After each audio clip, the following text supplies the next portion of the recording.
Good afternoon, everybody. Sorry for our short delay there. We were just having some technical issues with the weather that's around this afternoon. But welcome to this afternoon's game drive on Rietspruit Game Reserve. And thank you for joining Painted Dog TV on yet another virtual safari. On camera I have Andrew and I am Gareth Nuddle-Smith. Haven't changed. And in FC we have Victoria. There's been a threat of rain all afternoon, but it hasn't produced much more than a few drops. So we shall see, and we will hope that it stays away for this afternoon's drive and it can come and rain this afternoon or this evening after drive. Be lovely to broadcast for you this afternoon, but I must warn you, if it does start raining a little bit heavily, we will have to cut the stream due to all of our technology and its temperament today already, unfortunately. Just a heads up as we get going this afternoon. But like I say, fingers crossed. The rain will stay away for drive and it must come afterwards. We need some rain now.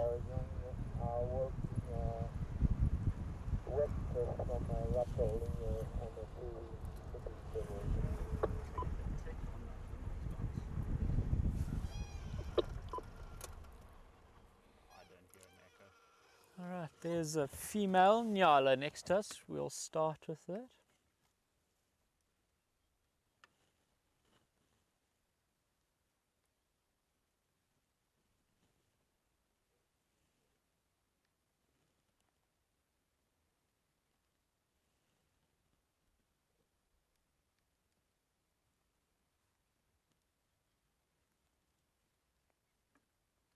It's unusual to see a nyala on her own. I'm sure the rest of her herd should be around here somewhere.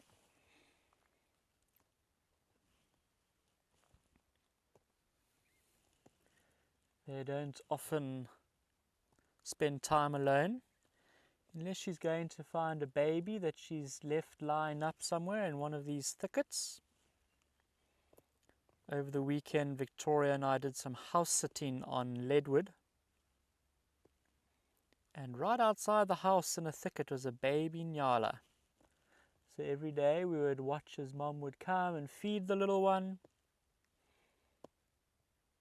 And they often do split away from a herd just to do that. Feed a young one that's lying up. Antelope will often leave their their fawns. They'll leave their little ones lying up somewhere. They don't follow Mom around. They find a nice thick patch of bushes. They leave the baby in there and then they come and visit baby for some feeding until the baby's strong enough to start walking with Mom. But when they're really little, they stay hidden and secluded away from any dangers that may be prowling around. Yesterday afternoon, Victoria just missed a leopard in this area, so I hope that Mom has chosen a really good spot for her baby.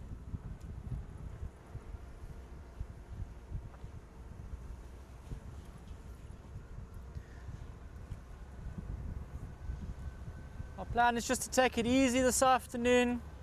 We're going to start making our way towards the southeastern corner in the Brent section. The two Cheetah brothers were seen there this morning, so we'll see if we can connect with them this afternoon. It's been a little while since I've seen them on live. Andrew, when was the last time? With Brent, last Wednesday? Yesterday evening. Did you get the cheetahs yesterday? Oh, I thought you spent it looking for the lion, not the lions, the last 10 minutes. the leopard. Cheetahs. Okay. Sorry, I wasn't in FC last night. VM was. I was giving a lion talk via Zoom. So I'm a little bit out of touch.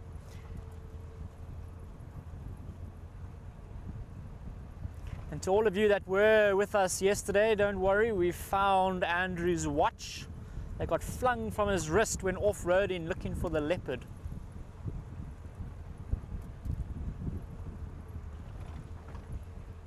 And that's not the reason we were late this afternoon. leaving the 2 rhinos.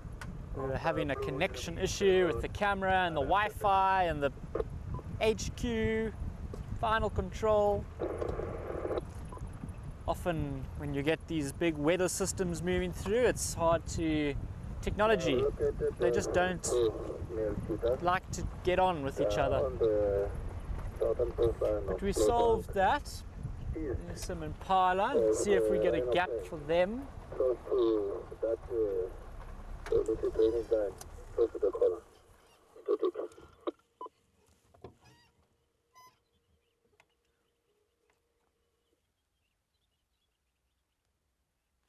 Please get on a position of the 2 Cheetah, please. Southern fence line of Blowbank, east of Rhino Pen. Close to that, before that road going to the eastern fence line. They just slip there. Copy, thank you. So the cheetahs have been found in the area that we are going, I think. Yep. Where they die hoekpad. Hey? I think it's just before rhino pans that open at all. Okay, I don't have Rhino Pan on my map.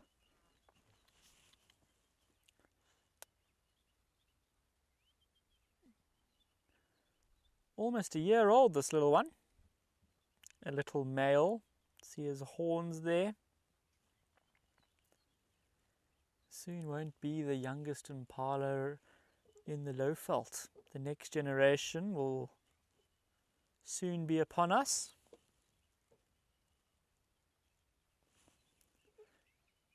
Typically sort of middle of November, so not long until they all come. To all of our pack members, welcome. Carol, Barbara, Betty, Jennifer, Christine, Willow, Mary, Jan, Becky, Brian, Di. Welcome everybody. I hope you have a great afternoon with us. There's quite a long chat here. I need to just check I haven't missed any comments or queries.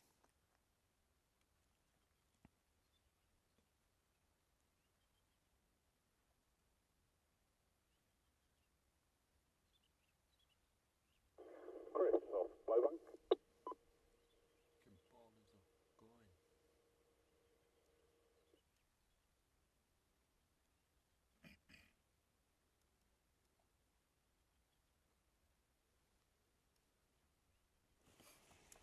Okay. No real questions, comment. They've kind of been answered. I got to Andrew's watch there, Betty, before I read the comments. And then yes, indeed, sad news about the wild dogs. If you missed yesterday afternoon's drive and therefore update, unfortunately on inspection on the GPS position of the male, when was that? Yesterday morning? No, the day before, huh? Yes. Saturday morning. I went out to investigate the GPS position that hadn't really moved in a couple of days, and unfortunately the male wild dog looks to have been killed by lions. So that's a sad turn of events for our small pack here on the Rietspruit.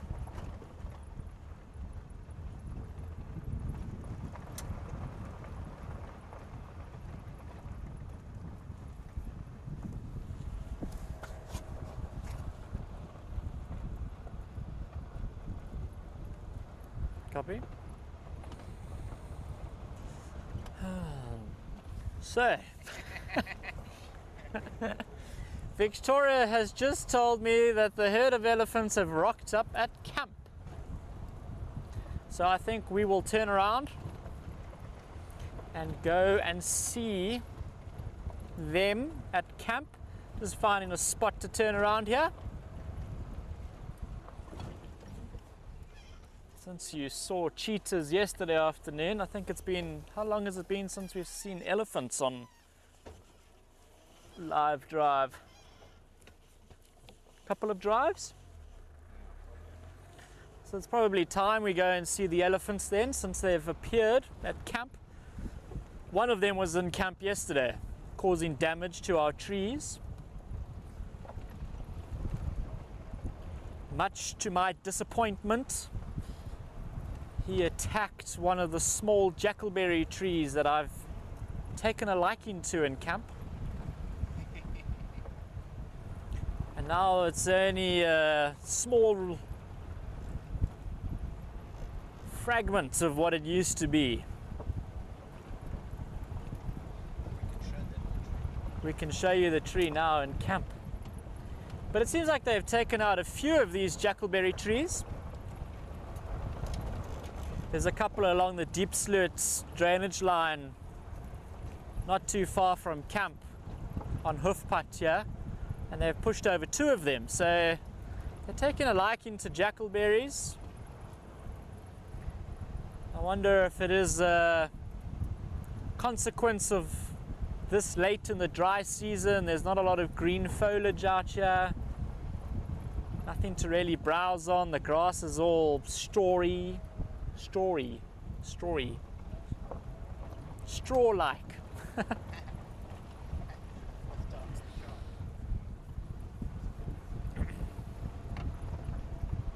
So maybe they're pushing down there's the little herd of impala that we passed just now.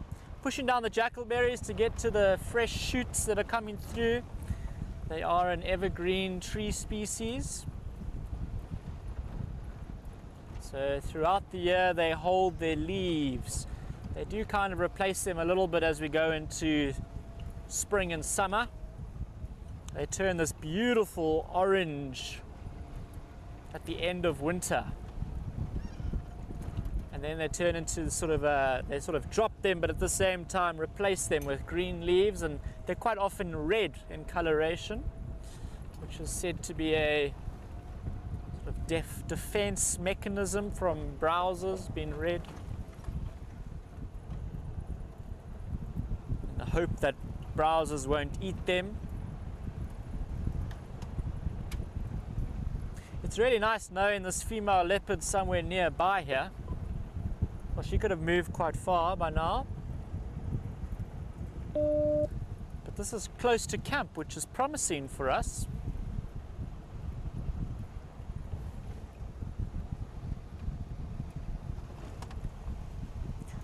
Carol, she didn't come on to any of our camp cams, did she? Camp cam or giraffe cam yesterday? I wonder if she popped through in the night, although she came east away from camp, not west towards camp, but she might have just done that to avoid vehicles and then come down to not Leopard Dam, Mamba Dam, Deep Sloot area. Just checking, I've just seen our female Nyala again, but she doesn't have a little one in tow,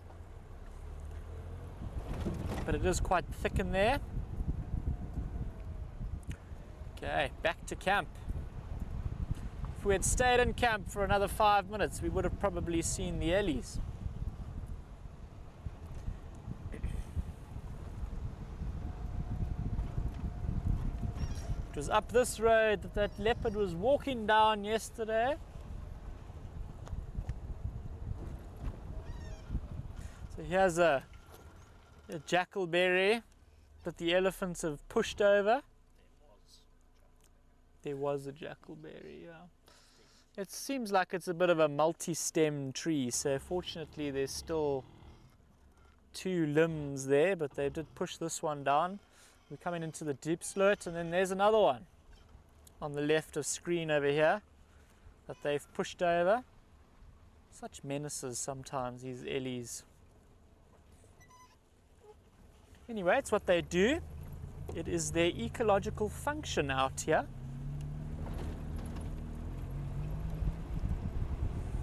And I'm sure in a few years' time the Rietspruit will be a lot more open. Oh, there's some monkeys running off the road. We did stop with the monkeys just before we went live, having fixed our problem. And I was hoping to catch them on camera, but they did not oblige. There's somebody at Mamba Dam. Well, what remains of Mamba Dam, there's hardly any water in there anymore. There's a dyke crossing the road. Going to go join the elephants at Camp Cam.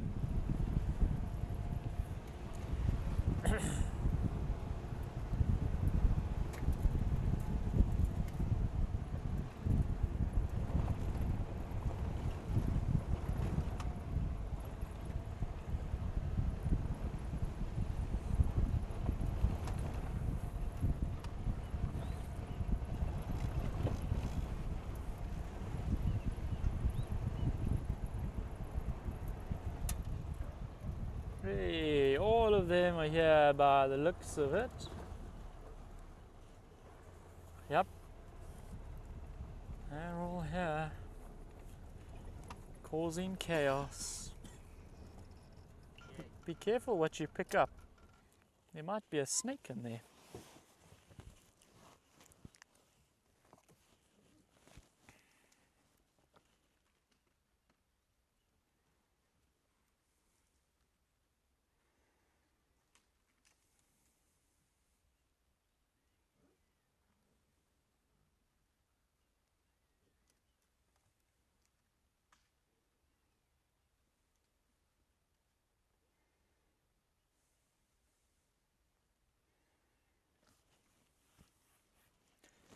A cheetah on giraffe cam, Carol, this morning.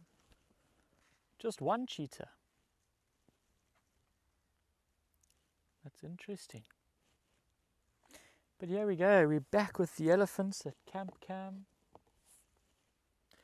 How many are there? 1, 2, 3, 4, 5, 6 elephants. It looks like there's 2 males here.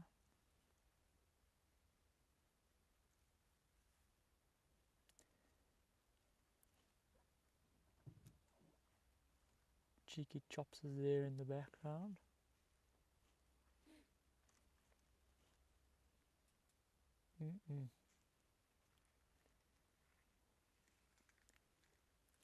This is definitely one of the effects of water. The elephants will come to water holes, and when they come near water holes, they feed on the plants nearby. And oh, she's breaking the nice tree.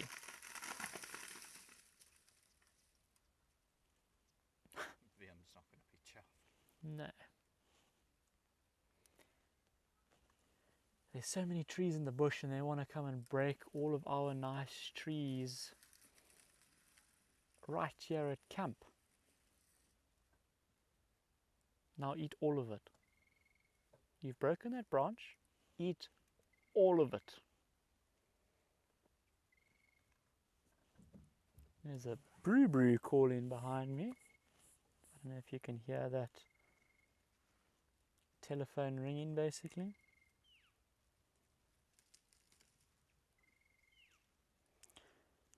Hello Ariana and Alex, welcome to this afternoon's drive. We're sitting here with the elephants at camp.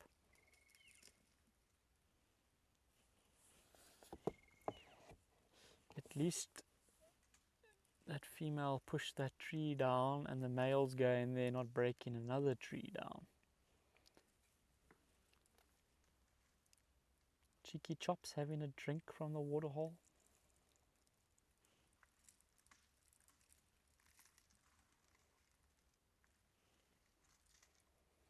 Now she's stripping all of that bark off. Look at how she's using her tusk to do that. She sticks it in, pulls it off, and then uses her trunk just to pull that bark off of the tree.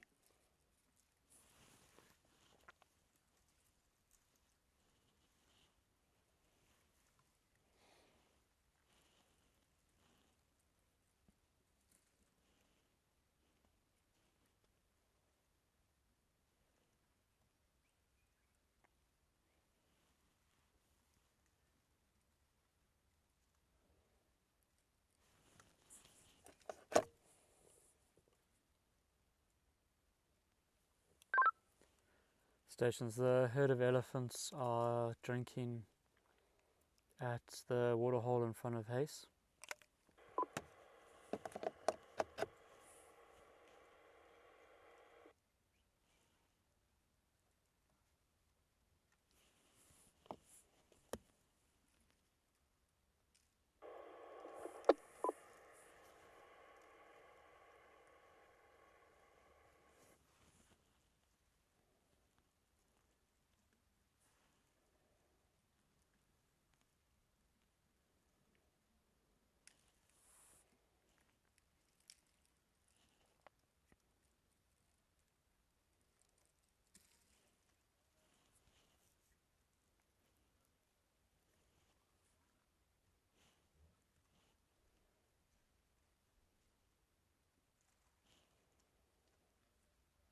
Every time they come to camp, they want to mess around with our beautiful trees here.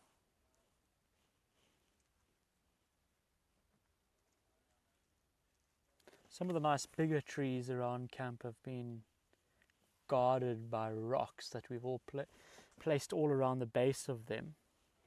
And the elephants don't like to walk on top of the rock, so they can't get close to the tree to strip the bark or break branches off of them.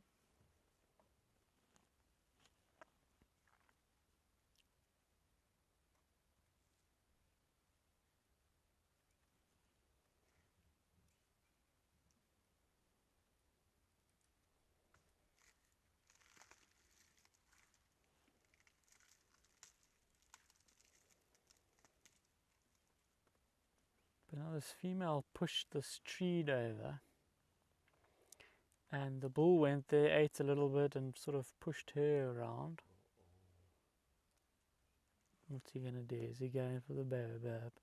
But watch him there with those rocks. There he is. He's breaking the branches off. Let me go forward a bit so we can see him. He's not going to walk on those rocks. Well, I hope he doesn't. But that baobab is well protected. You can see that distance. You can still reach. For the 2 mile Cheetah, 5 minutes out. You can see he can reach some of the branches that are growing outwards. Chris, closing now. Stop and lock, you will see when I just go out there. They're just in that open area there.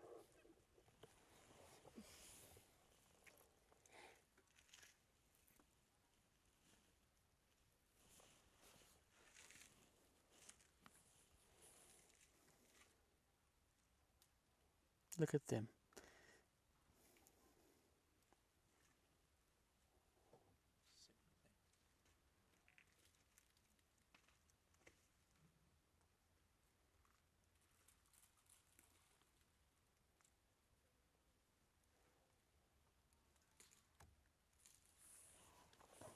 At least he's not trying to get closer to that baobab and break more of it. He's just going to pick on this young leadwood tree now.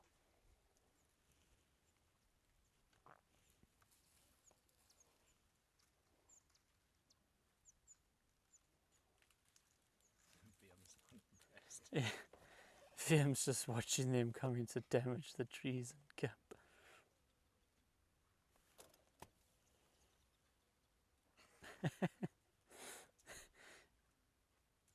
Not impressed.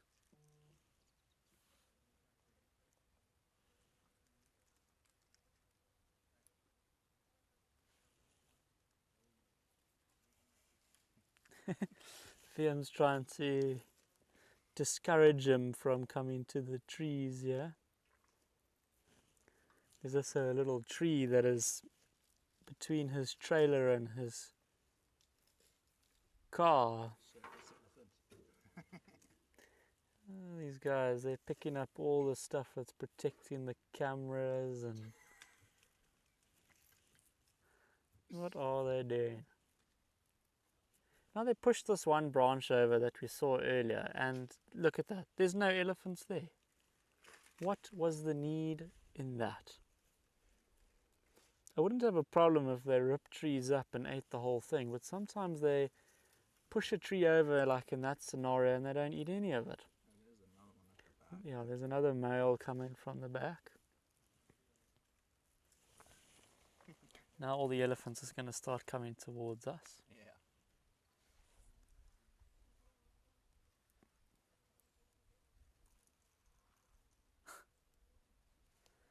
When you see that elephant like that, you realize just how big he is when you look at him next to those cars. And there's Wiem. Don't do it, dude. Don't do it. Oh, here comes another. Here comes another boy. Is that the boy from next door? I think so. They're all gonna come here now. Oh, oh, oh! He's walking on the rocks. Get off the rocks. Get away from the baobab. In chasing that younger male, he's landed up on the rocks close to the baobab, and I hope he doesn't realize that he can walk on them.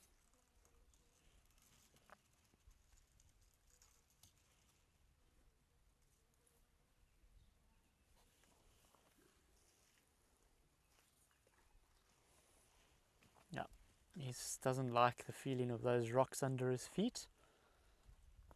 There's little cheeky chops coming towards us. Is he going to be cheeky? He's got some takeaway branch there for his walk. This elephant is really going for the baobab.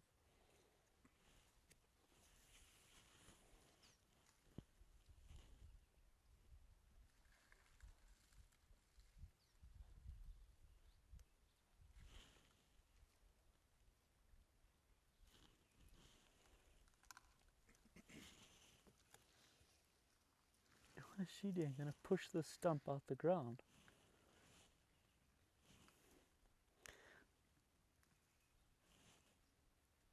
Look at this elephant. There's this tree's already been broken. The elephants have pushed it down previously, and it's just the stump that's in the ground. And she's trying to push it out the ground, probably to try and get access to the roots. Interesting to see what she does here. Trying to use her foot.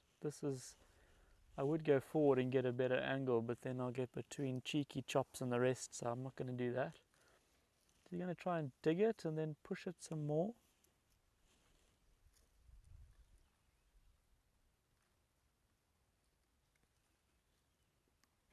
No, we've been here the whole time.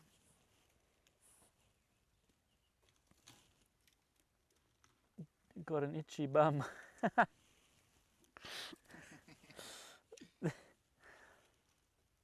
I feel like I'm getting boxed in slowly but surely.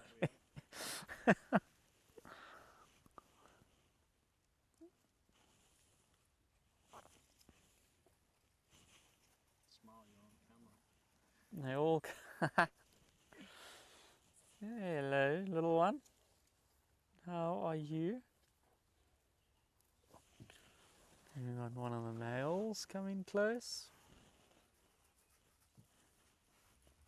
There's a female behind us. We've been here for the last 10 minutes. He's huge, eh? You've seen us here. Don't be silly. Hey. He's a big boy now. He thinks he can push his weight around here.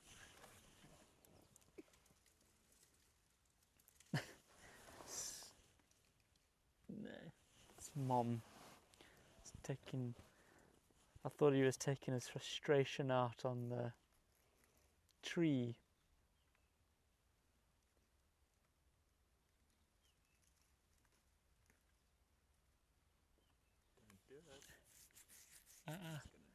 Don't do it. There's a tree that got knocked over just now. Go and get that one.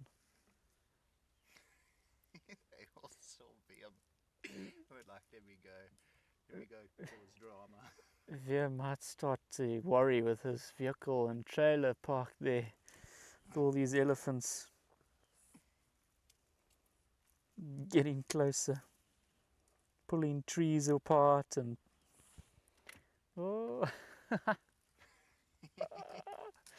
We're surrounding Viem's cars. No, Jennifer, they haven't done damage to camp or vehicles, but they have done damage to water systems where they pull up pipes and damage pumps. I think they may have damaged some of the camera on the water hole last night. That's what Carol's telling me here. And they are always damaging cameras in the field, whether that's cap cameras or trap cameras. I was watching the elephant coming close here. Camera traps, trap cameras, camera traps. You get the idea. They always break those. You can always factor in losing about 20% of your cameras in research projects.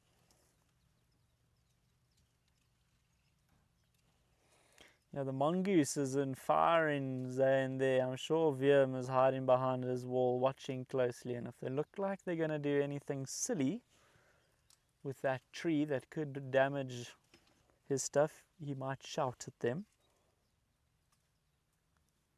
Yeah, Andrew doesn't know where to look, Carol. There's so much happening here. Elephants are all around.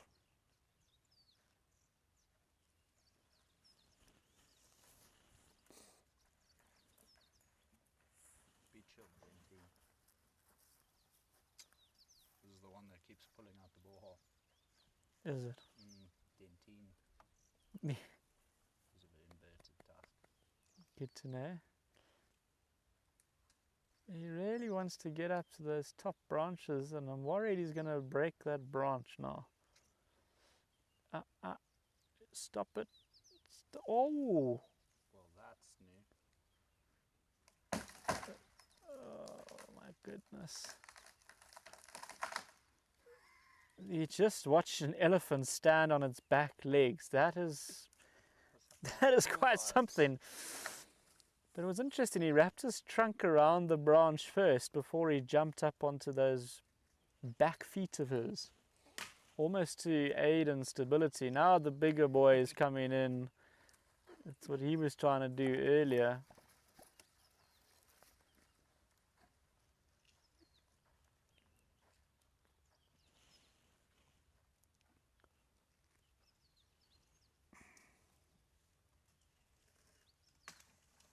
Leave our trees alone, X.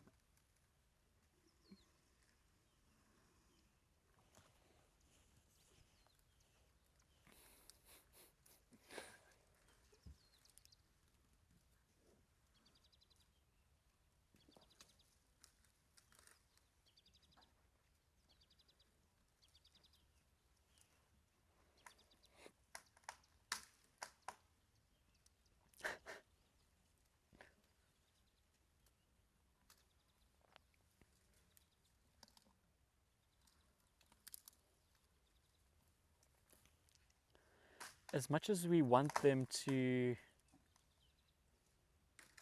start opening up the bush in Rietspruit by doing this, we don't really want them breaking the trees in camp.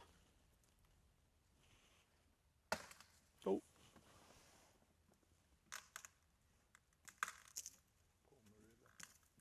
Marula's just started to get its leaves, and now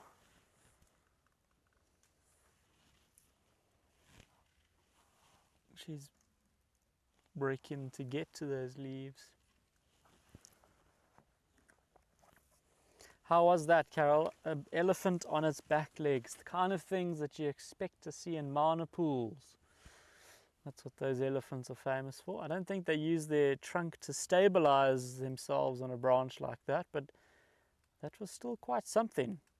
Did you capture the whole thing? Yeah. Or were you tight on the trunk? No, I got the whole thing. Oh, Andrew got the whole thing. That is pretty cool.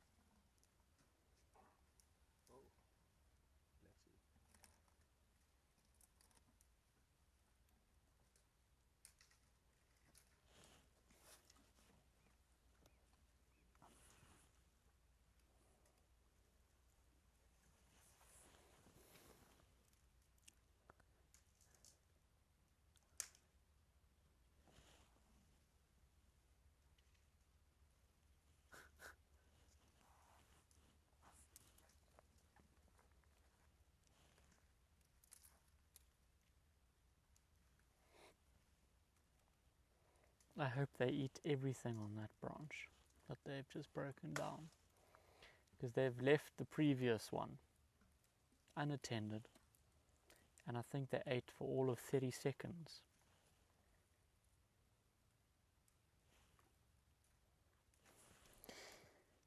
Mary, we have the same issue in South Africa at certain times of the year. You don't want to leave your car parked under a tree because the birds will mess it up. I know when I was studying in Grahamstown at Rhodes, there was one tree in particular along one of the streets there that you did not want to park under, because all the egrets used to come and roost there in the night, cattle egrets. And if you left your car there, it was covered the next day, and that is not what you want. I remember seeing a small car that had been parked there for a few days. I don't know if the owner had forgotten that they had parked it there, or just weren't using their car, or what, but it was absolutely covered in bird droppings. And it was, I don't know how many birds there were. There must have been close to 50. Maybe that's an underestimate. Egrets that used to roost in that tree. Oof, I feel sorry for that person. But yes, we have to be careful here too. You don't want to park your car under a tree that monkeys or baboons are roosting in, because that's not pleasant either for your car.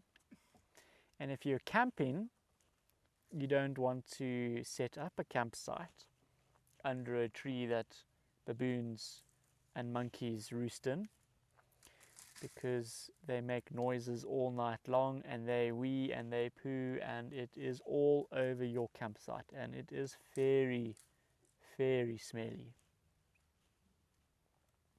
and loud.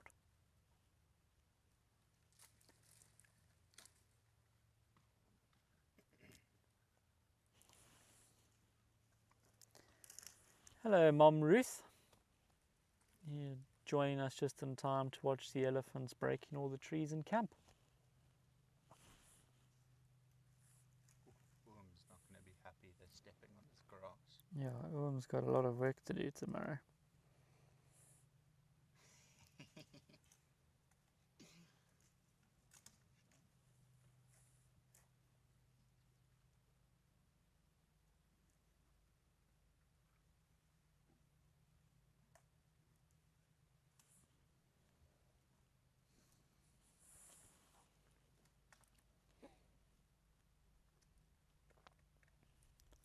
Where are the rest gone? Just continued off west.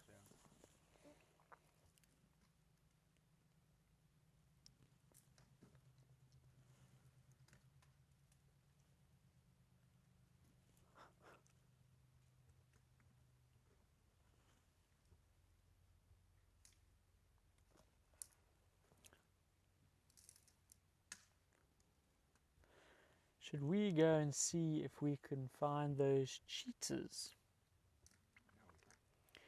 It's been nice to spend half an hour or so with these ellies, being very naughty, continuing to be naughty in amongst the marula trees there. Hopefully they don't do too much damage. Which way are you going to go? Yeah, I think we are going to go that way. Or how close? Yeah, I can't go that way.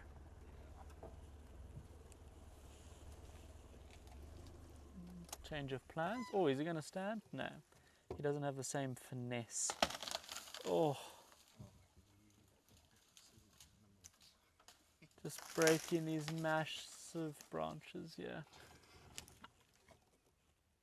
Why in camp, guys and girls?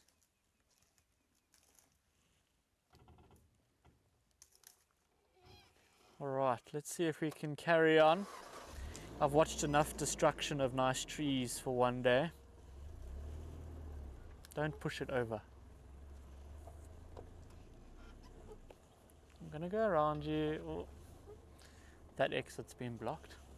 Let's go around there. Yeah. All right. Hello, Mom.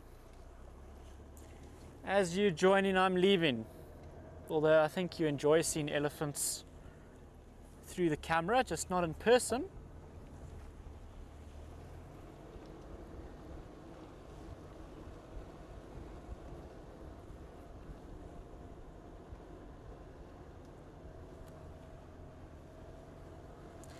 Alrighty, let's see.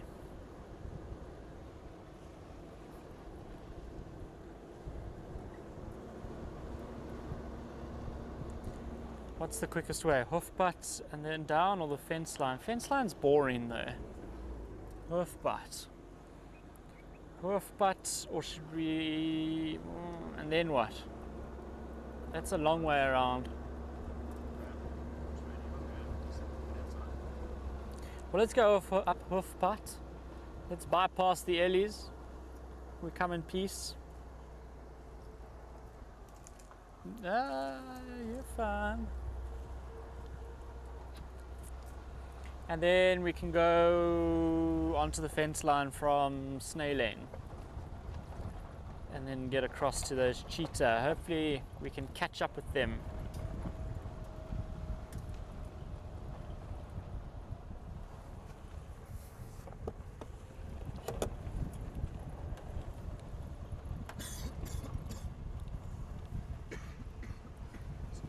That was a nice start to our drive. They came into camp just after we had left and Victoria told us about them. Some interesting things. Watching that elephant stand on his back legs to break that branch is quite something. Stations I'm leaving, the herd of elephants that haste to themselves. There's no change.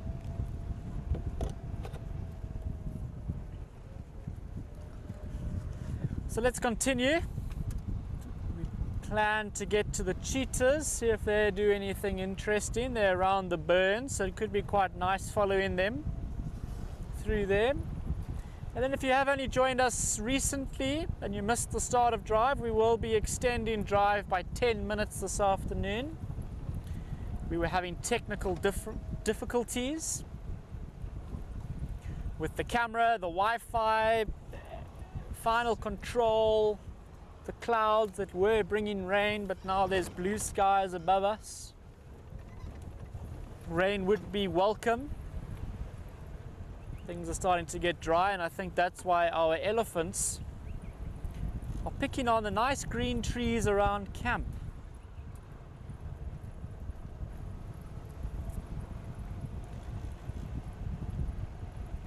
Now I'm in two minds whether or not I need to put my jacket on it.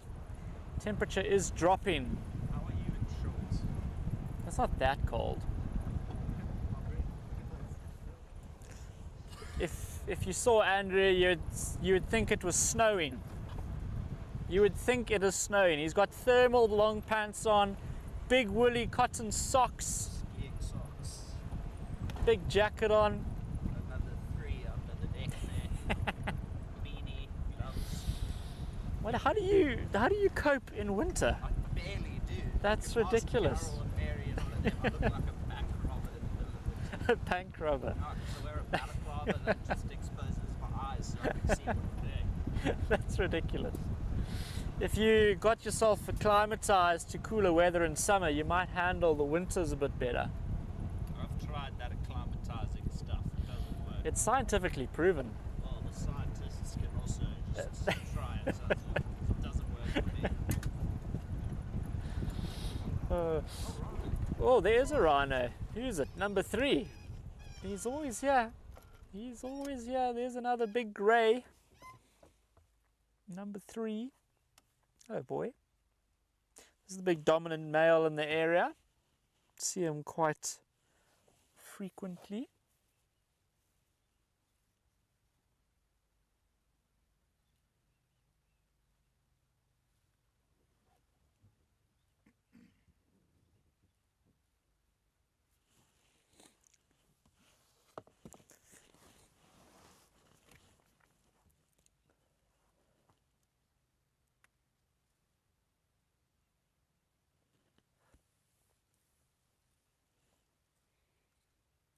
He's been spending a lot of time in this area recently.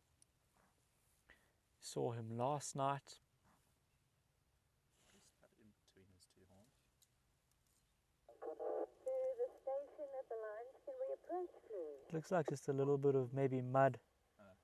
Okay. Maybe it's just where his horns grown a little bit funny. Maybe it's some mud.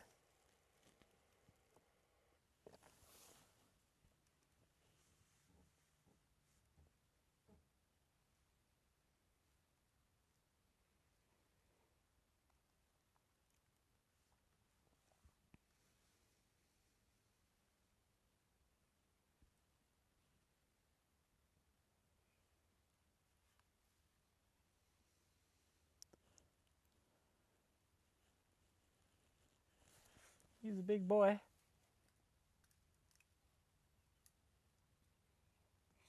I'm sure he can't wait for all the green grass to come back with the rains. Being a grazer. Not all that's great eating up the straw-like grass. I got it right this time. What did I say earlier? Strawy. Strawy. I was trying to describe the drying grass and it's strawy. To the English dictionary. Yeah.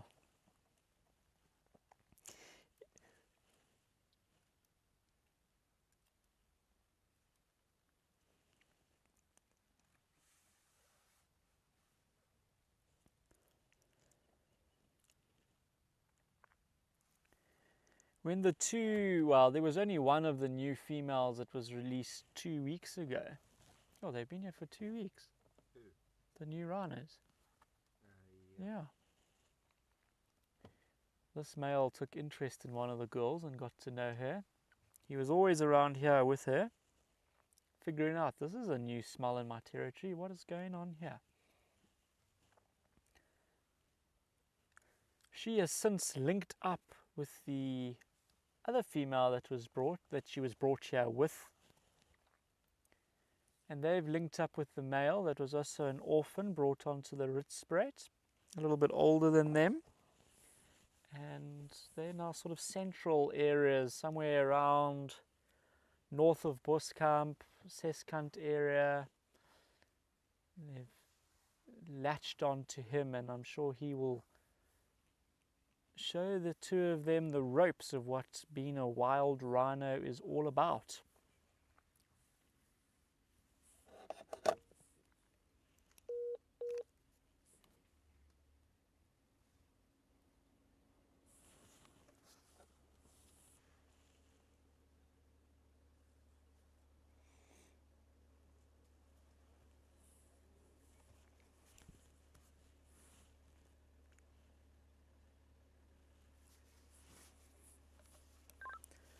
Stations, there's a white rhino bull on Hoofpad, east of Beerstepad, stationary, grazing.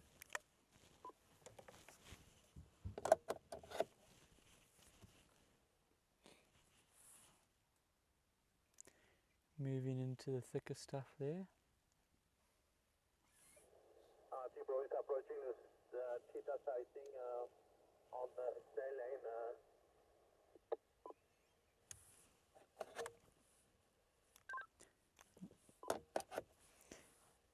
Becky, the temperature here at the moment is 22 degrees Celsius. So the snail lane is where the two male lions from BCC. You can keep coming. The cheetah is better east. You haven't seen those, have you? No, be nice to go there. That's not far, eh? No, that's right here. Okay, that's cool. And in Fahrenheit, just listening to the radio there, sorry, it is 72 degrees, so it's quite a cool day. So somebody just said that the lions from next door are not too far from us, on the fence line obviously, but I've never seen the two of them, so it'd be nice just to get to know who they are. Go briefly past them while we go down to the cheetahs. That was the plan, to go where they are on the fence line. It's It's nice to see that rhino. Let's see if we can squeeze past and continue our drive. I like him. He's a regular. He's a regular customer out here.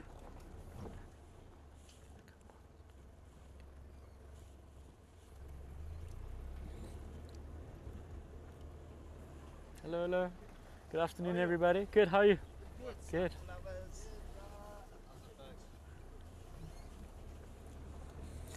When I was at Mala Mala, I had a white rhino bull that I enjoyed. His notch number was 17.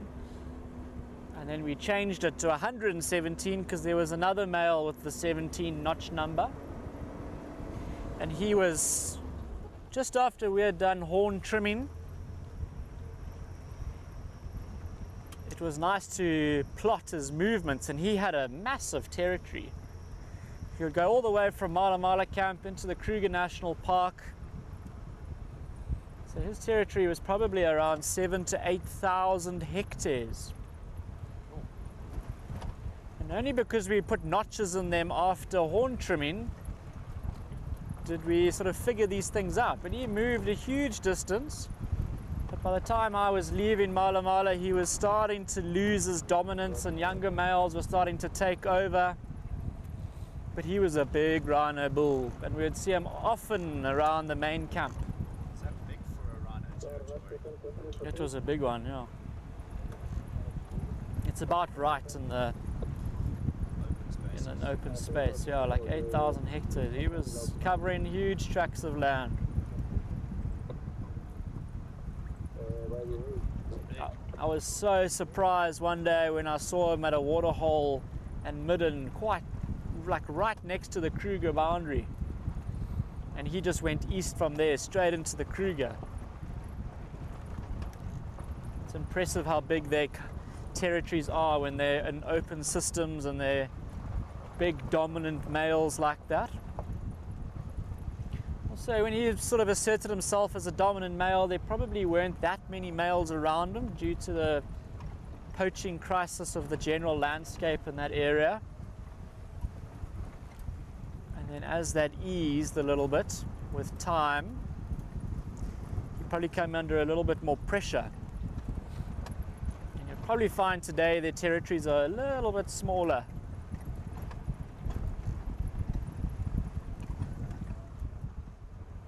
But he was my favorite white rhino. I lie. There was a female with her calf, and her calf got the notch number 2.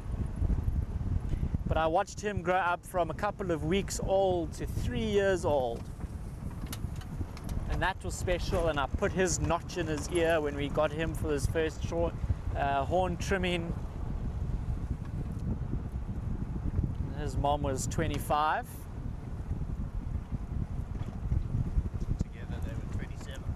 Yeah. And I'm sure his dad was 117, 17 plus 100 when we added that 100. So it's nice to have this boy close to camp and a new male that I can follow and plot his territory, but he's got a tiny little area from what I have worked out in the, 7 weeks that we've been on the Rietspruit. I wanted to put my indicator on, so I just will. Almost instinct, I don't know why I did that. But here's the burns. Oh, such a nice smell. I love it. But these two males from next door apparently on the fence here, so let's have a quick look. Andrew's showing me pictures that he's got of them through the fence, and they've got these beautiful big black manes. This is the way we were going to go anyway, down to the cheetahs. So I wonder, from here, did he say east or west? Did you copy that? There. There's 2 cars, there's more lights over there. Let's just quickly have a look at these male lions. We won't spend too long with them because they are on the other side of the fence, and there is a vehicle from that side there, and I don't really like that, but since we were in this area, we'll have a quick look.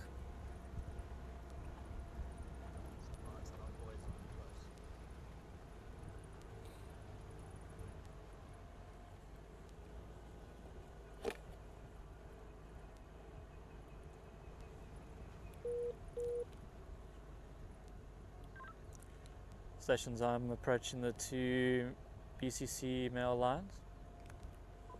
Oh, look at how dark those mains are. My word.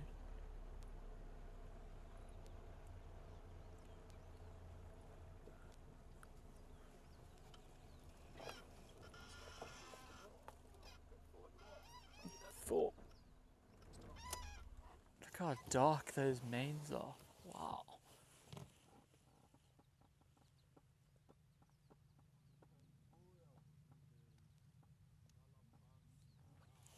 While we are with these male lions, it is a Monday and we have a new key word for the week. And the key word for this week is eye level.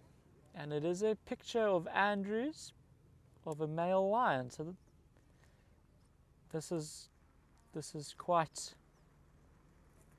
fitting to be with a male lion. Almost looks like the picture of the week. So if you are a pack member and you want to get a hold of that high definition image, send eye level through to info@paintedog.tv. These males have got some really dark manes. Look at that. That is quite incredible. Like basically black. I wonder what they're doing here. Where were the others seen? They were seen at Leopard Dam this morning, our pride. The 4 females and 2 of the males were at Leopard Dam this morning and they were going north. These 2 are looking north there.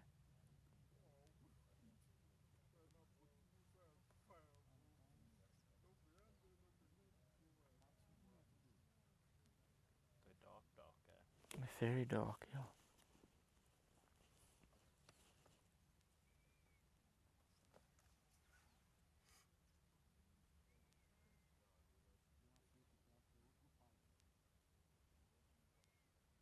What are coming? I think this is the first time we've put them on live, Really? if I'm not mistaken. Sure.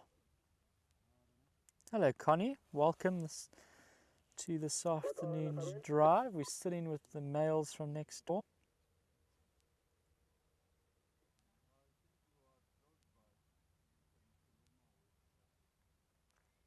So, Jennifer, the picture eye level is of one of our males. So it's not one of these 2. These are the males next door. I have been told by Andrew that, and I think Brent, that our boys this side send these 2 running. Apparently they got through the fence once and chased them all the way. What our boys? Yeah, when they first got in. I think Brent was telling me a story of that. I've never heard that. And they chased these 2 far away. Oh, there's a big yawn from him down there.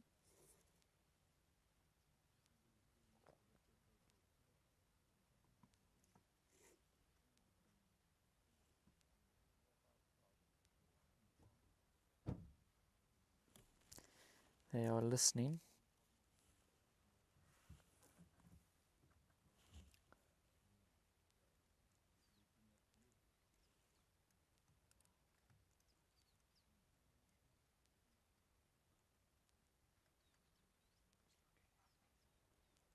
Just trying to figure out what this camera thing is on the back of the car.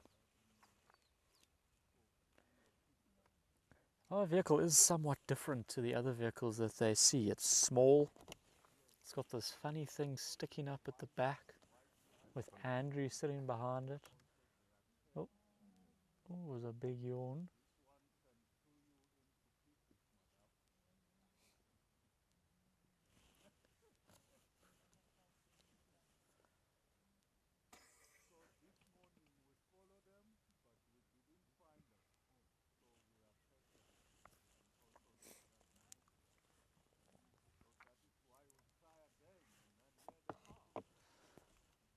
All Alright, I think we'll leave them to it. They are on the other side of the fence. We'll go see if we can catch up with our two cheetah boys. We've had a lot of lion of late.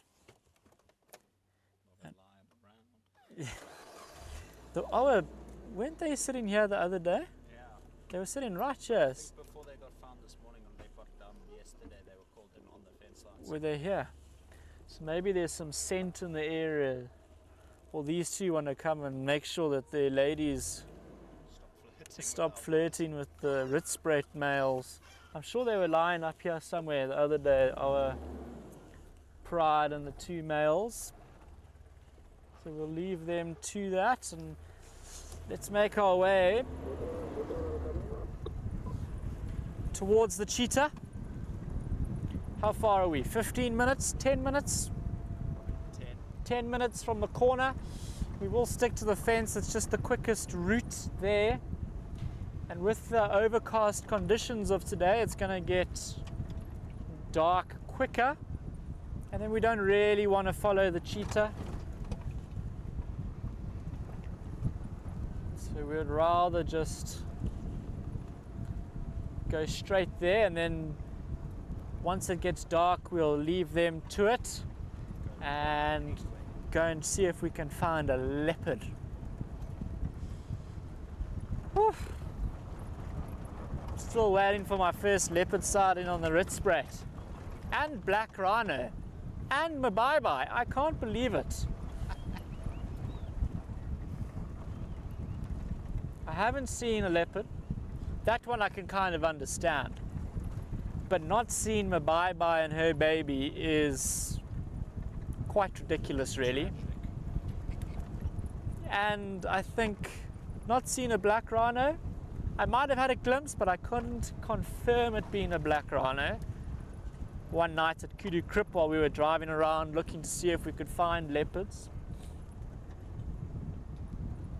So an unconfirmed black rhino sighting. So these are things that I really need to get on top of, I think. Mabai-bai is probably the one there that is the most, I don't know, unforgivable to have not seen her yet. But she hasn't been seen for a few days. I wonder where she's been hiding out. Yeah, it has been quite a while. Oh. There's the remains of an impala kill on the other side.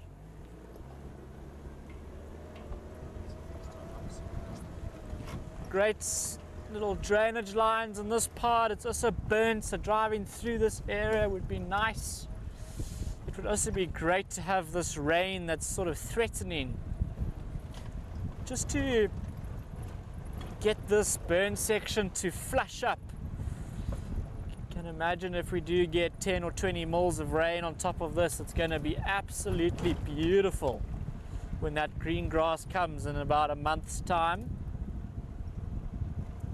I say a month's time because it takes a little while for it to come through and sort of look like a carpet. But when it does come through, it will be beautiful. It's amazing how much deeper you can see into the block now that it's been burnt. It's by no means thin and open. By no means. But because there's no grass and some of the dead trees have been burnt out, you can see the white patches every now and again. Maybe you can see those white patches every now and again. That's where all the ash from the tree has fallen. So the whole sort of tree carcass, a dead tree that's just been lying there, is burnt out.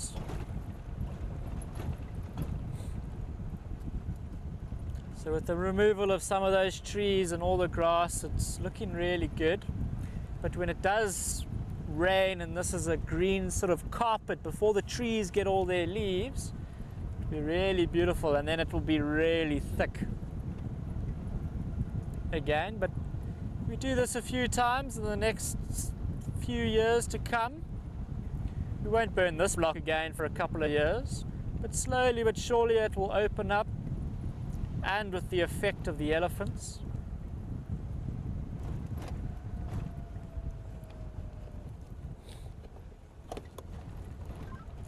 stations. I've left the 2 male lions on BCC. There are 2 vehicles from our neighbours there.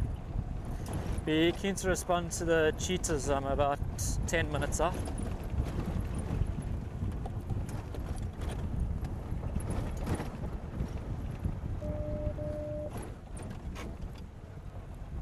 It's a bit of a rocky, bumpy. Carol on Lowveld, can anyone tell me the location of the Cheetah?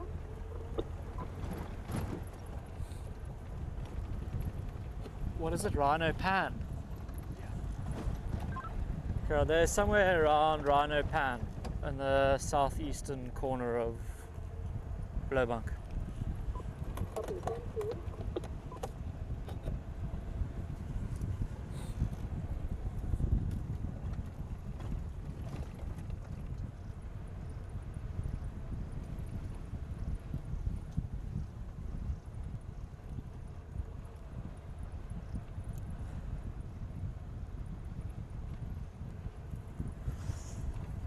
Let me check if there's any questions or comments.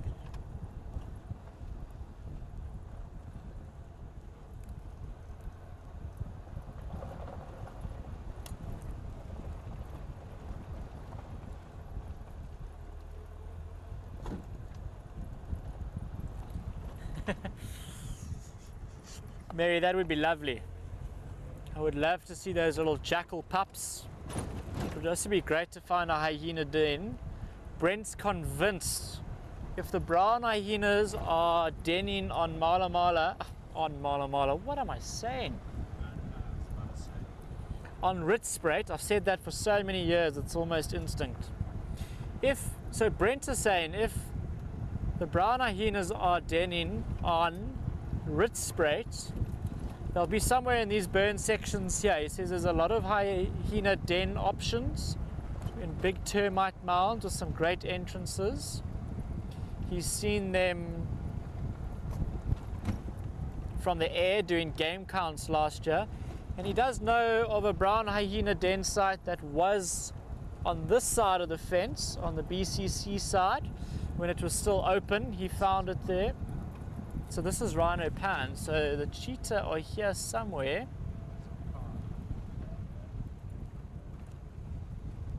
Okay, so it's good to know where Rhino Pan is now.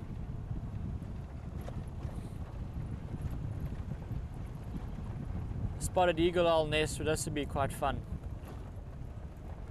That would be a great site to have a live cam at.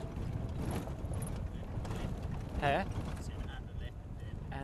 And Andrew's fixated with the leopards. Wants a leopard den. Camp can. I think everybody is. Victoria's chirping in my ear that she would also like a leopard den. Another rhino? Which side? On the right? It is a rhino on the other side of the fence.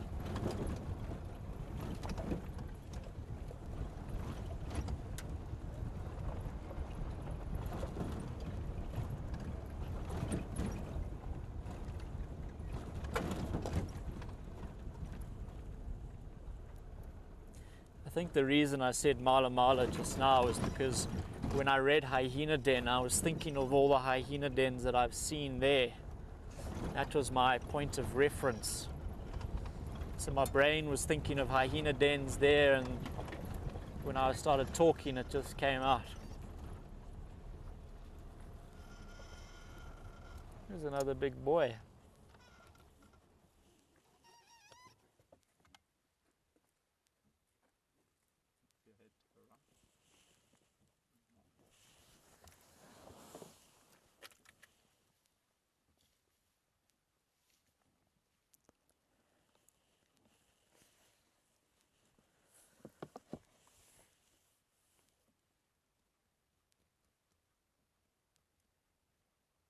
And off he goes. It's amazing how quickly they move. When you first see them, big rhinos, such a large bodied animal, when they start walking, you'd be amazed at how quickly they get going.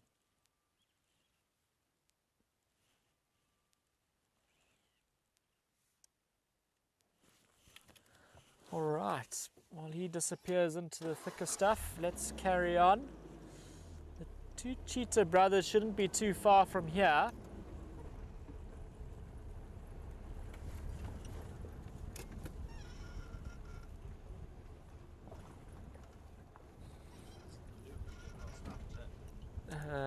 Yeah. Last night we went out after drive to try and find Andrew's watch, and we found it successfully. There it is. Proof. And then we thought we would try and see if we could find that leopard that was seen, that Victoria was so close behind.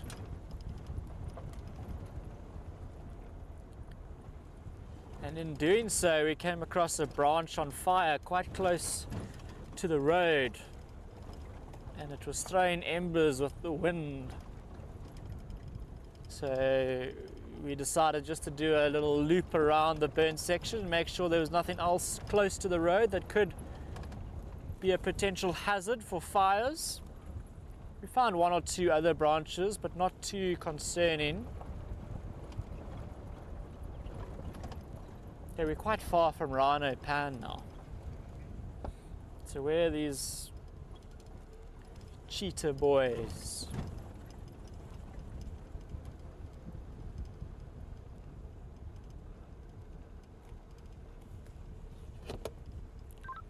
Which is the station with the two male cheetah?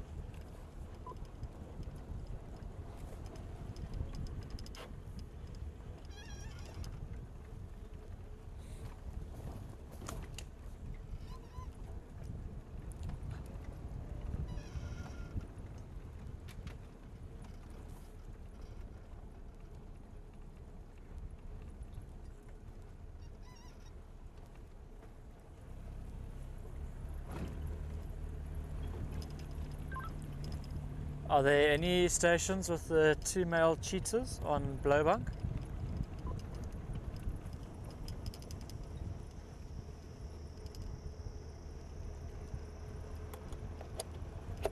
Maybe not.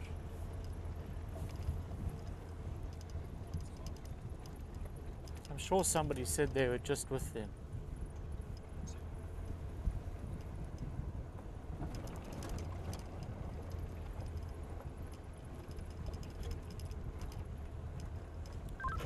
Can the last station with those cheetahs go the good last position? I've gone past Rhino Pan and I'm in the south eastern corner. There's no sign.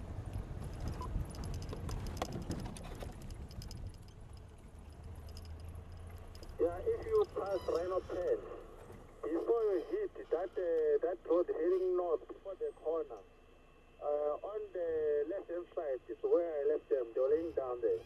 Before that, before corner, I can say if you're in the corner, it's on the western side. Copy. In relation to the drainage line, are they east or west of that drainage line between the corner and Rhino Pan? They are on the western side of that drainage line, eastern side of Rhino Pan, but very far from Rhino Pan, close to that road going to the eastern fence line. Copy. No, I'm in that area. I'll follow up. I think they've probably started moving. It's that time of day. But I thought somebody said they were with them.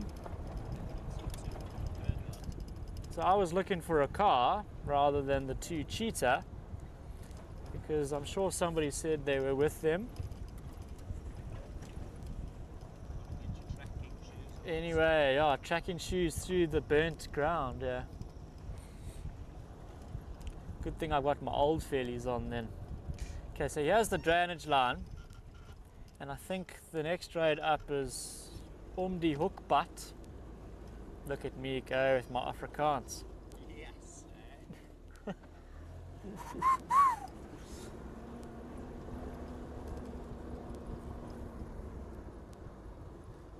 Take it nice and easy here. So they were far from Rhino Pan, west of the drainage line, near the road that goes to the eastern fence.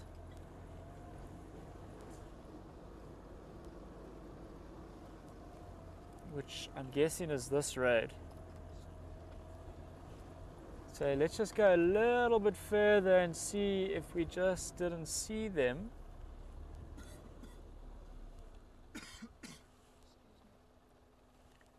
I can't see any tracks on that road, but if they were here and they just started walking through, see here's some vehicle tracks that have been on the burn.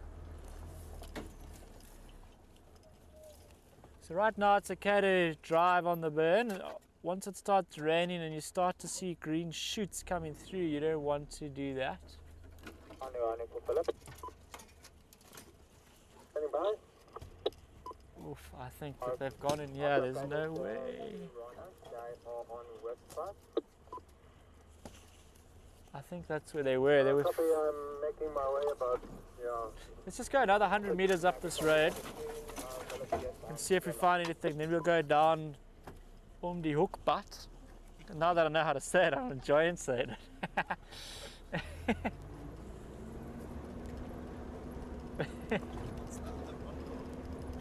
Na die Hoekpad. Are you laughing at my accent or the fact that I'm saying it? Andrew's having a good giggle here on the back. Yeah, there were vehicle tracks there, so I'm sure it was there. He said it was close. There's more vehicle tracks going up here. Let's just go to the little rise on the road here.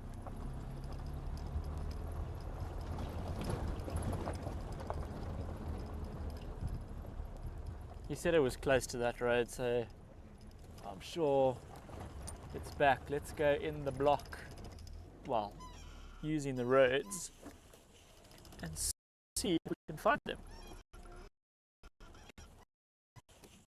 Oh, first time, eh? I'm getting used to this clutch. I remember the first time I started to drive it.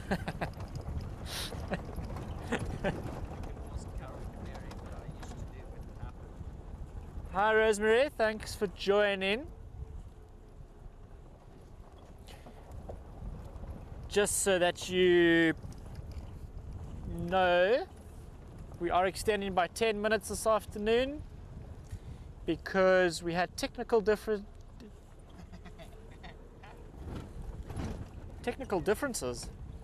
Yeah, there were differences in opinion with our technology when we were starting.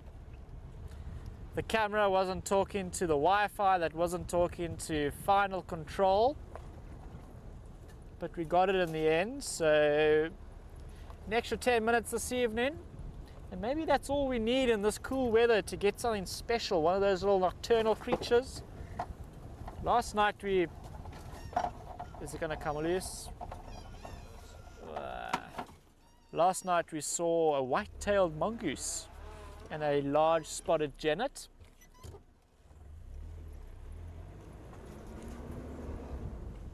And I've also seen small spotted genet here, which is quite nice. That was great the first time we saw it.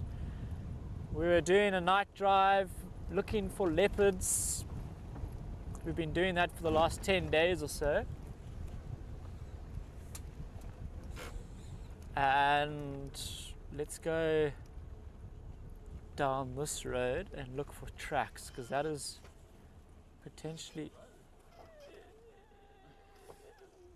looks like one.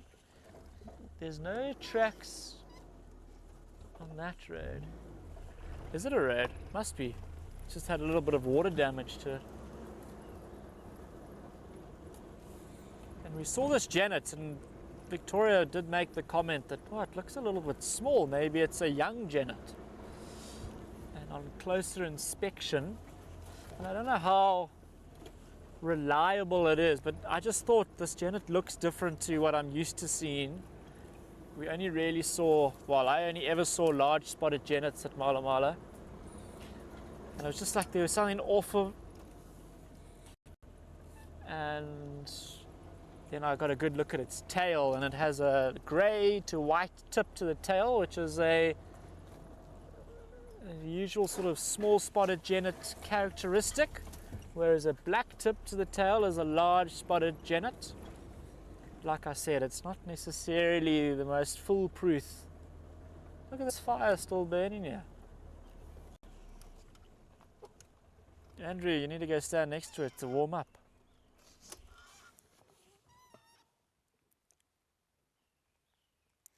I want to see if we are on a road or if this is just some funny old two-track.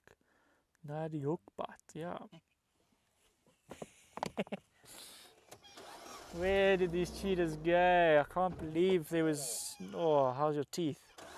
Nearly lost them. I hit a little rock in the road and that put me straight into a stall. Can't believe nobody was sitting with these cheetahs at this time of day. I remember driving this road the first time before the fire and thinking, sure, this place does need this fire that's coming. There's a lot of downed trees here, and the fire's done quite a bit. You can see there's a lot of white ash on the soil where trees have burnt out. These dead trees that just lie down. The elephants have come lie down. That we're lying down because the elephants have pushed them over and stuff. There's a lot of these little spots here with white ash. This road hardly exists. That's where the elephants have pushed the tree over. I think we used to drive through there. Well, Victoria and I drove here the other day, and I'm pretty sure we drove a little track here, so we'll find some sort of gap.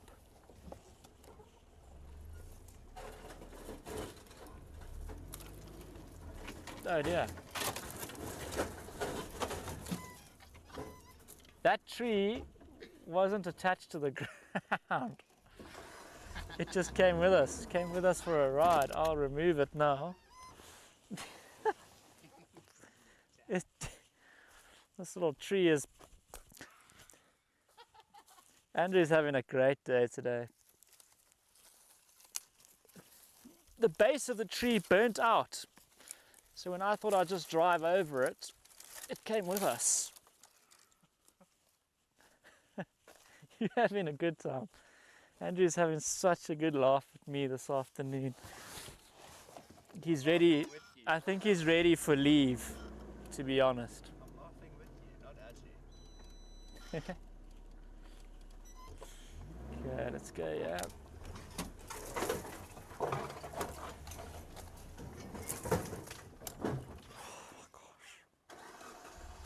This car and I are not friends. That's the two-track that I have driven over before. Somebody needs to come here with a chainsaw. I have a feeling that it's going to be me to remove that marula tree. Where have these cheetahs gone? Andrew can't contain himself on the back here.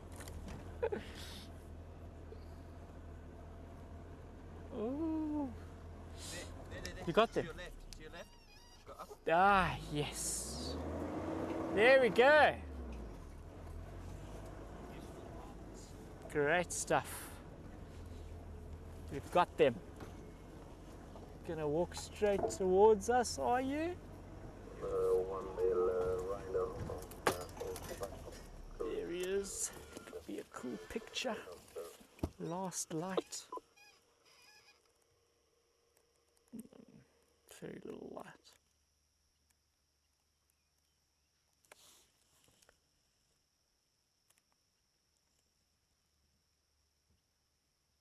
Oh.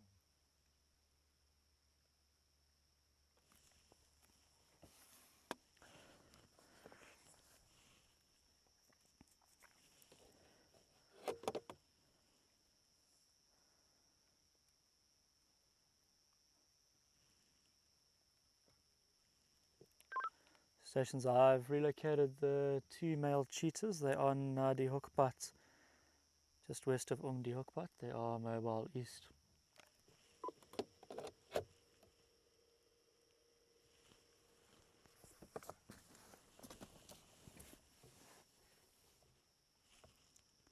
That is actually really cool to see that coat, that light coat pattern of these cheetahs contrasting against the black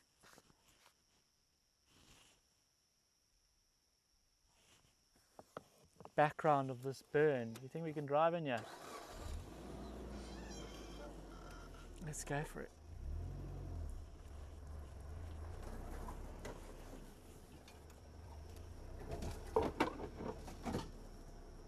They're moving quite quickly. It's nice to catch up with them before it gets too dark. This is awesome.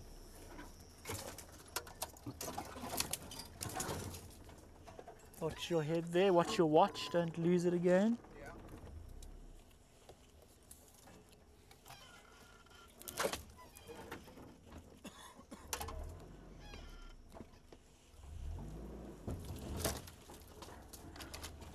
So yeah, as soon as the rains come and this starts to flush with green grass, there would be no driving on this block.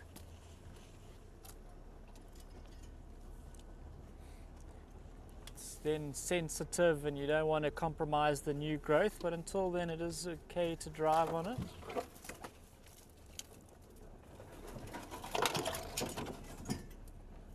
Nice little rocky section coming up. Cheetahs go onto those rocks. Let's see if we can get below them. If there's a way around here, position ourselves below them, with them climbing onto this little rocky section, be quite nice. We're just going to find a section that's not so thick with trees. Come on, let's get around there. There's some big trees in the way there. Let's see. That's quite nice. A gap through there for Andrew. That's just moved. There was a gap there. I wonder if this is one of their usual, oh, I didn't give myself enough spaces, scent marking spots.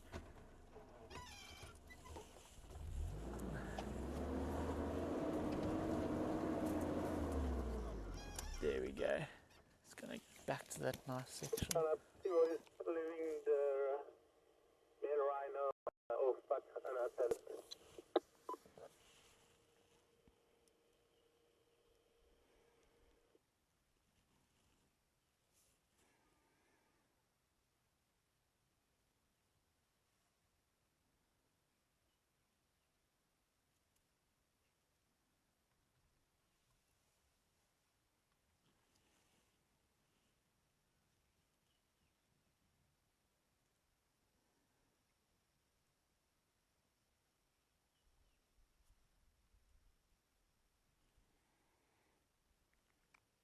Welcome to this afternoon's drive, Mauricia.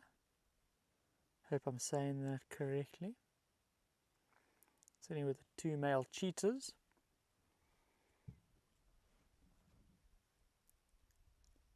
We've had quite a drive this afternoon.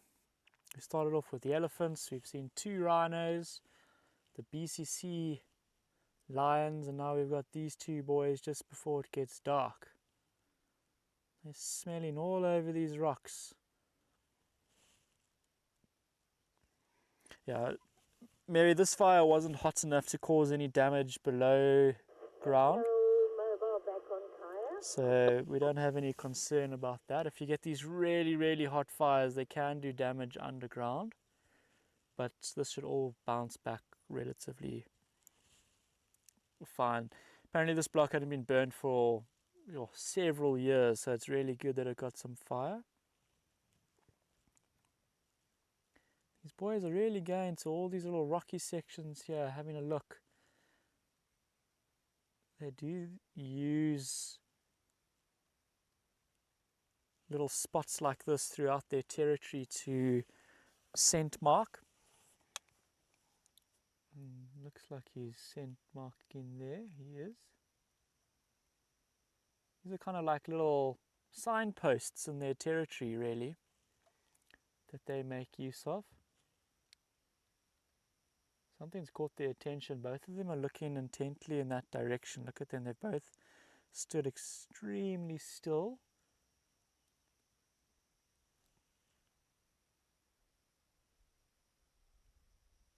I can hear voices.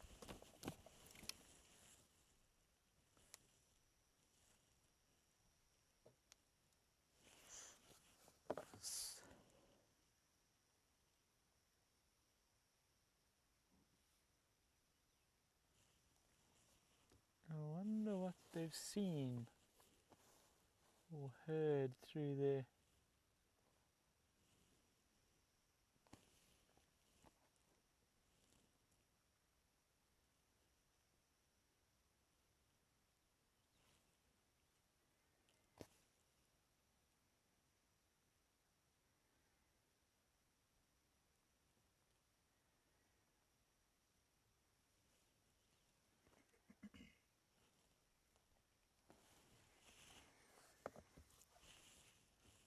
Is there some scat there that he's smelling? It looks like it.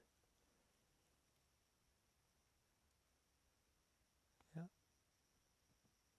Looks like he's smelling that scat. I wonder if the bye-bye has been here.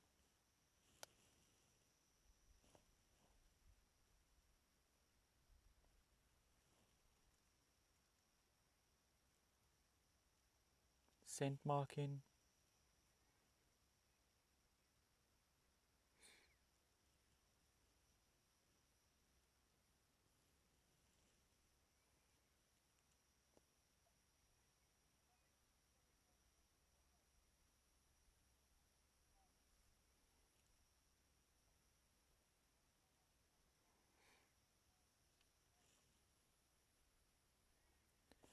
Starting to get really dark now.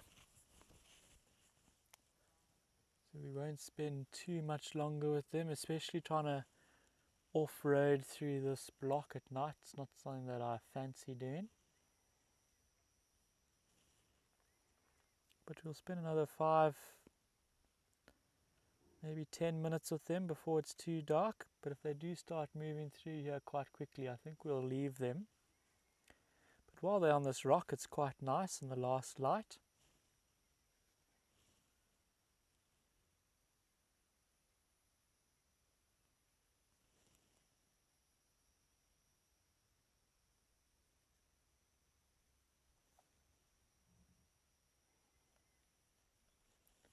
I wonder what they've seen. They do keep looking back in that direction. Maybe it's a prey species, or they're watching something else moving there. They really are scent marking these rocks and the large trees around these rocks. So this must be one of their usual spots to come and scent mark. They've almost walked off, come here to scent mark, and it looks like they might be walking. Are they walking back in the direction? No, they're kind of continuing off to Waterbuck, but sight. Do we follow? I don't think so. I think it's going to get quite thick there, challenging to drive in this thick area, off-roading, and then we don't really want to disturb them going into an overcast dark night. So we'll leave them to it. Let's see if we can loop around and get a better visual of them before we leave. Okay, turn it on now before while I'm not looking. There we go. Okay, let's see if we get a last good look at them. Looks like we've got a bit of a gap here. We can go through. Oh, it's going to get rocky there. And it looks like there's a hole there.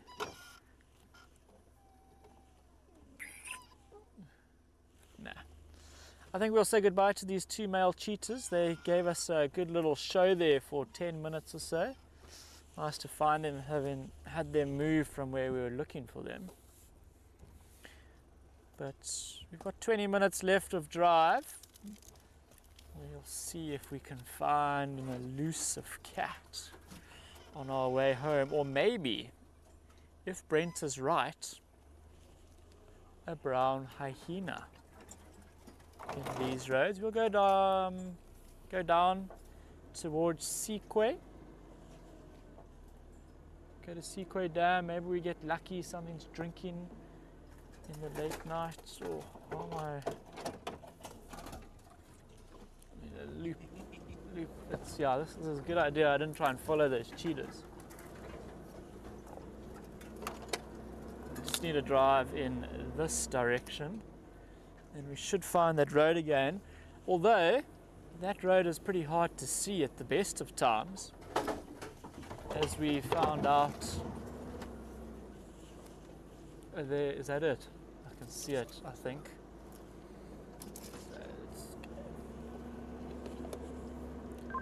Stations. These male cheetah are mobile north off of Nadi Hookpad. I'm going to be leaving them to themselves.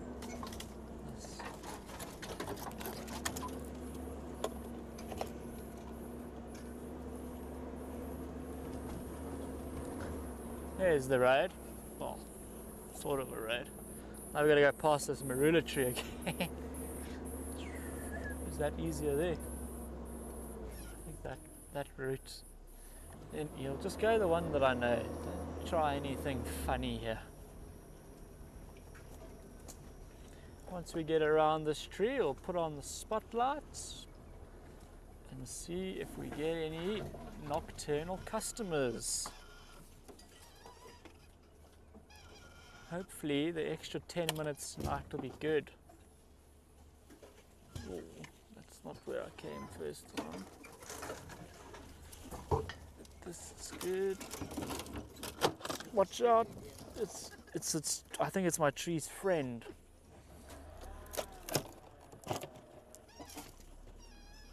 Let's go a little bit of a different angle around it. There we go. All right, navigating this road. This road probably was never driven, and the elephants took a liking to it and pushed all these trees over. And now the fire's done some good stuff.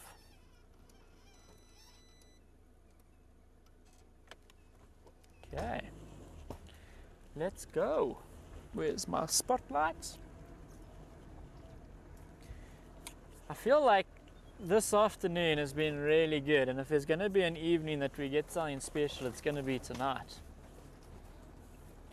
We've just had everything sort of come to us, really. Oh, that didn't sound so great. I need to come and clean this road up tomorrow after our Zoom drive in the morning. We'll come and collect some firewood, shall we, Andrew? Bring a chainsaw out, cuts up some of these trees over the road, take it back to camp for a braai. That's pretty cool there. Yeah, that sounds like a good option. We need some firewood at camp. And there's a little bit of thinning that needs to happen here on this road. Well, not thinning, just bush clearing. Move that marula tree off the road as well. Yeah, I just cut it up into pieces. It shouldn't take too long.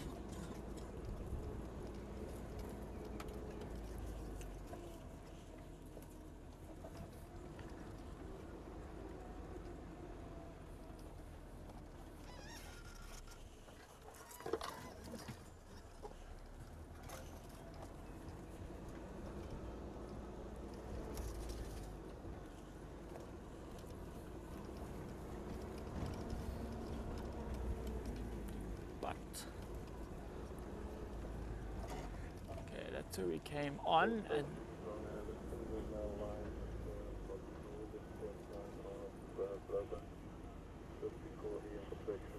Edward for approximately 80 meters, please. A male lion somewhere near Leadwood somewhere. On Blowbank, but close to Leadwood. I didn't catch the beginning. Sorry, last station, can you please repeat that location of that male lion?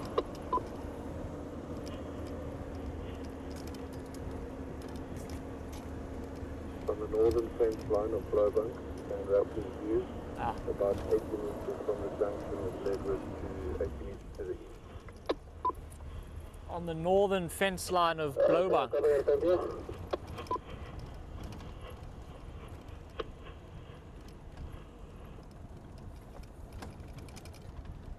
Feel like my earpiece is dying.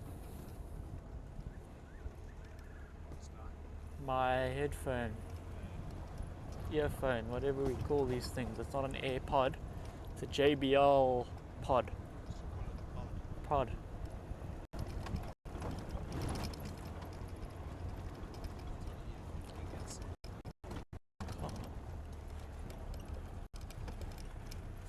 What are we going to find? Ingwe. First thing Andrew says before I've even finished saying what I'm saying.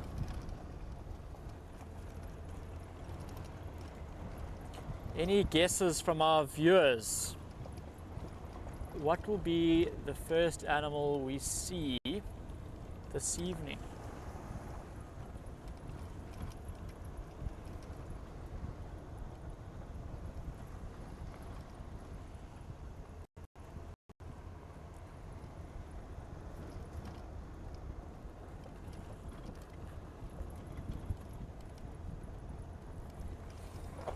The reason I kind of enjoy driving around the burns is there's no little hidey thickets or thickets that provide hiding spots for any of these creatures at the moment. If they are moving about and they're close to this road, we should get eye shine,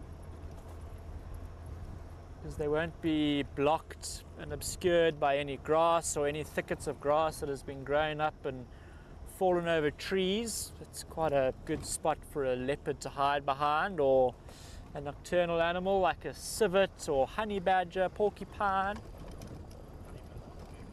Honey badger would be cool. A honey badger on the burns in the day would be awesome. The contrast with their white and black and the black soot of the burn would be great. Just from a visual perspective on a photograph, be quite interesting and stimulating. If we had caught those cheetahs a little bit earlier when there was a bit more light, I think it would have made for some great photographic opportunities, both video and camera. Well, video and stills. Both are filmed on cameras.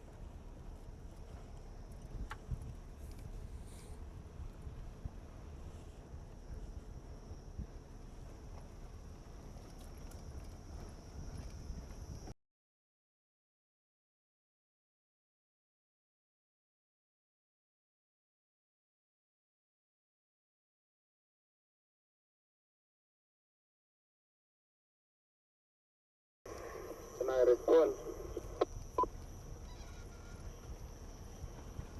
Please stand by there for now. Okay. What have they got, do you know?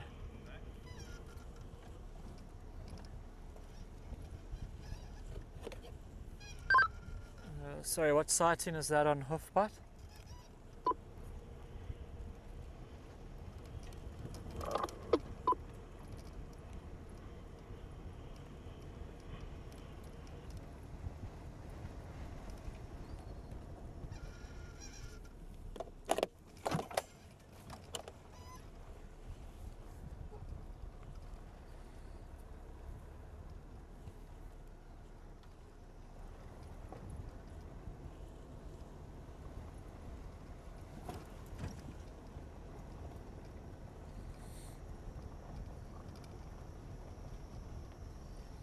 I'm getting a lot of eye shine, but it's from little spiders that are sitting on top of the ground now. They've come out of their burrows. You often catch their eye shine. It's not something I've seen a lot of because there's the grass being there. I don't think it's anything we'll be able to capture on the camera, but lots of eye shine on the ground from spiders.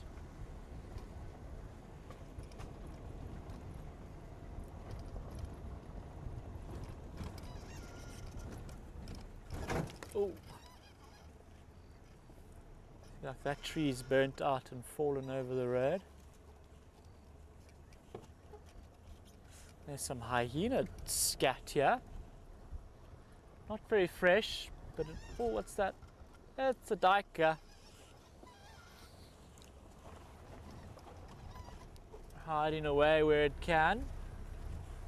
Don't even know where we are at the moment. We're on, I think, Waterbach route, and I need to now find out on this junction where exactly we are. Yes, so this is now Nyala route. We need to go right to get to Sikwe Dam. There's a little fire there. Any questions? Let me just check the chat.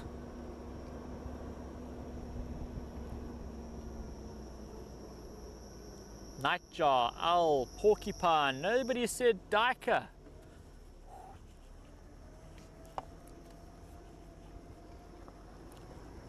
Duiker would have been a good bet in this place. I should have played. Oh, what's that? There's something there. Moving there. You should see it's coming towards. Looks like a little genet. Got a tree in front of me. Okay, we'll just see if I can roll back a little bit. There. You should have it now. There. You got it. There we go. There's a genet. Now let's see if we can see the tip of its tail. If it, oh, not very clear.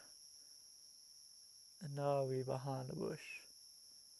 But I think it was a large spotted genet. I didn't see the tip of the tail very clearly, but it looked like it was black. It's moving off. I don't think we're going to see it again. Let's see if we get a bit of a clearing from this side. There's a little bit of a thicket in front of us, between us and the genet. There it goes. Can we get a spot for the camera?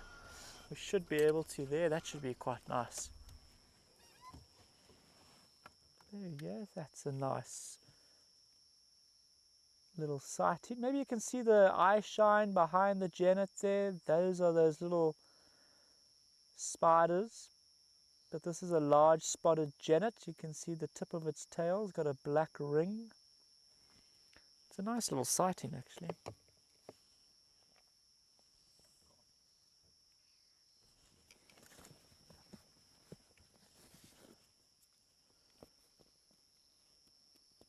Gone.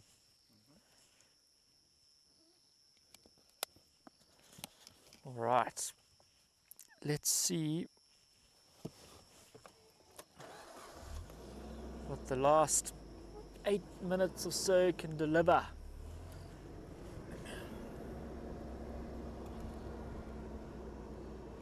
We've got a duiker and a genet.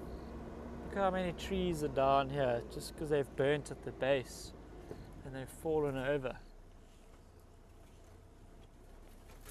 I haven't seen a nightjar. Or an owl. Now which way do we go? Pretty sure this straight. Confident. 1000%. 1000%. 1000 push-ups. 1000 push-ups you are not doing. Should play the eyebrows game. I was introduced to this game. I think it's a terrible idea. A friend of Victoria and of mine, they play this game where if you say something like that, 1000, so like Andrew said straight, 1000%. If I said eyebrows and he was wrong, he would have to shave half of his eyebrow off. Do you think that's a good game for us to play? I don't think it's a good. We'd end up driving around with no eyebrows. Imagine us on live drive on camera. Sequoia Dam. That inlet there is always so tempting. Should we go around to that side? Oh, there's eyes moving at the top there. I don't know, in the middle of the light at the top. Right at the top. What is that? A diker. What's the bet? Can you see those eyes? Not at all. Not at all. It's moving from right to left. You see this tree on the edge here? Yeah. It's behind that now, but in line, you're Won't get that. not going to get it. Fresh leaving a lock of the mail line for static on the Raptors low bunk fence. Maybe it's coming down to, you see there's a bit of an opening here. Open lock. It's coming down towards this opening. Let me try do this. There it is. Diker, yeah. I thought as much. People out Brill Bank. There's the diker that we've seen. Best I can do. It's enough to prove to everybody it's a diker and that there was something there. Let's go around to the inlet. Oh, there's something else up there. In between those two trees. Yeah, I think it's a nightjar. Yeah, I think it was a nightjar. I saw it, the eyes flying.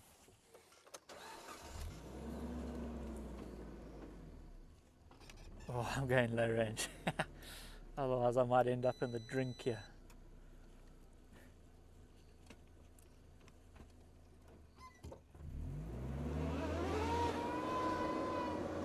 Yeah, we only got 5 minutes. We're going to go around to the inlet on the other side and see if we can find anything there.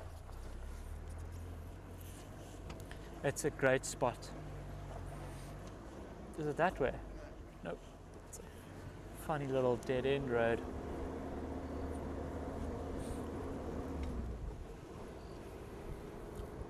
We've got 5 minutes left to find a leopard and then extend. Whew. No pressure.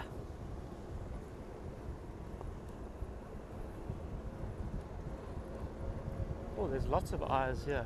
Goodly. There's a nightjar, there's a lot of eyes there. This road doesn't really turn. I think it's probably a herd of impala that we often see in this area though. Through there, yeah, it looks like impala. There's a fire burning.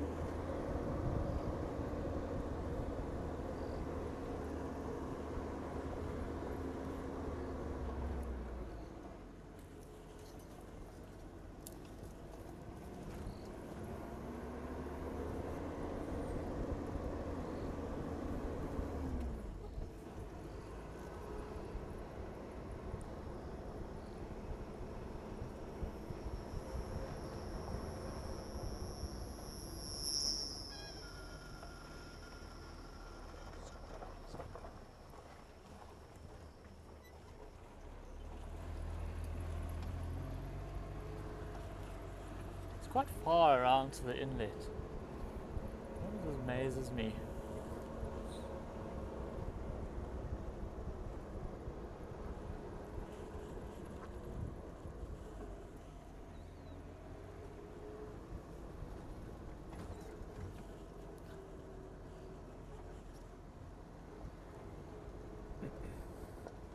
There's something there.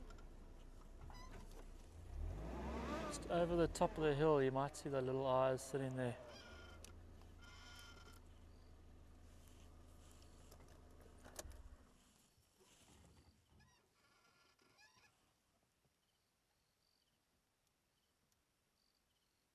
What is it? Antelope. When in doubt, it's a diker.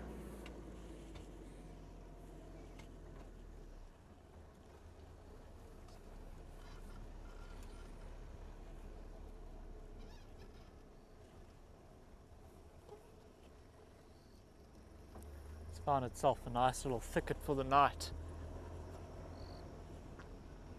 Where the fire hasn't burnt here.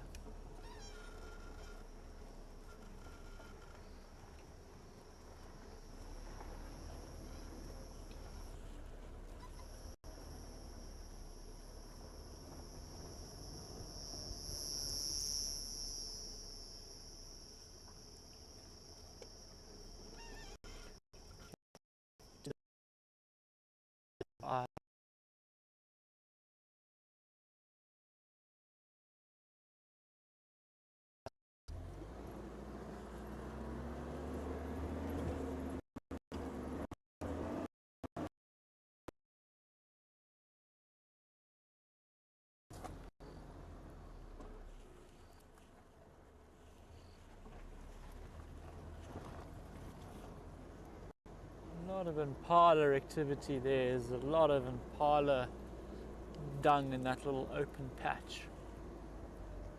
How great would this tree be?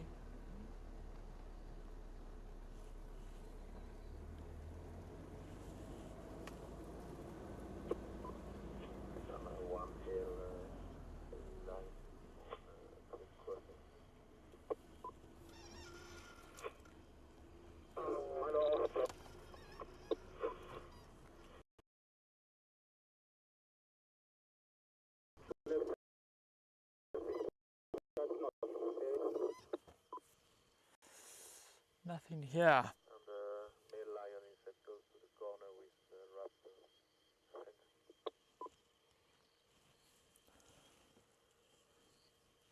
This is a great little spot during the day where the river.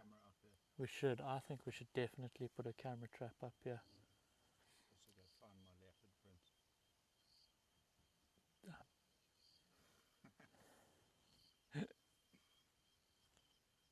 There's a little game trail that comes off at the top there. That would be good. And then this little section here would be really good with a leopard coming down to drink from these last remaining little pools. Coming up from there and drinking there. That would be my best bet.